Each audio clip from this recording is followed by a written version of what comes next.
Hello everyone, it is Vanessa Guile, and I wanted to do a video on focus and never assuming. The mark of an excellent friendship is when a friend can pick up the phone and say to you, I want to ask you a question because my mind is telling me that this may have happened. Is this true? I saw this thing on social media and I was wondering, by chance, did A, B, and C occur for you? Which then provides the opportunity for you to be able to say, no, not at all. Gosh, that's so funny. Where did you even get that? And then the person again relays, well, I saw this thing on social media and then I just thought for sure that maybe, but I wasn't sure. Hence, I wanted to ask you, is that true? And so thank you so much for telling me, because goodness, the mind can just create these stories, and love you so much. And I didn't think that had happened, but gosh, it's so good to be able to pick up the phone to be able to ask you. If the entire world would only practice this, there's this great book called The Four Agreements. One of the agreements is never, ever, ever assume. How many times have you been on social media, Facebook, Twitter, Instagram, etc.? You read something or you saw something and then all of a sudden your mind created this story as if you actually knew what was occurring in that person's life. To be able to be in the practice of not immediately attaching to the stories of the mind is such a high level practice. It's just not even funny, because it is then you being in the driver's seat of what you're choosing to allow to run through your sacred heart, your sacred mind, and your sacred being. In the Shambhala text, they have this wonderful saying, which is, the negative emotion is the demon.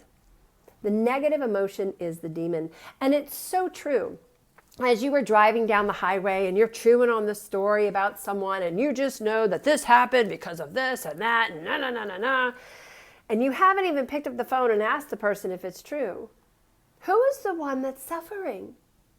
Certainly not the person that you might be thinking about. For I assure you, they're not even thinking about you. You're the one driving down the highway and the emotional upset and unrest on a possible story on what you think might have occurred, or you may even know for certain that occurred, and yet you haven't even picked up the phone to ask the person what the facts are. Or, hey, my mind is telling me this because I saw that. Is there any truth to that at all? Life is so precious. It's so precious. And if you actually have friends that you are able to pick up the phone and do things like that with, it's priceless. Goodness, if our leaders could even do that with each other rather than blowing each other apart, how about a little communication? Maybe they didn't mean it. Maybe they didn't see you. Maybe they forgot to send the email. Maybe the email got there and there was a technical blow up with a computer and they never got the email in the first place. And you're over there thinking, I can't believe they didn't email me back. What's wrong with them? No. And the computer had gone down. Never assume. Never, ever, ever assume. Where is your mental focus? And if ever in doubt, before you think what you're thinking is true, pick up the phone and ask the person. Don't text, don't email. Actually, goodness gracious, I know. Call them. Oh, yes. That's what I'm suggesting. Pick up the phone and call them. You'll find you'll be able to resolve anything and everything in such a short amount of time. It's amazing what a phone conversation, an actual voice, can do. Okay. I hope you have a great rest of your day. Until next time, take care. Bye-bye.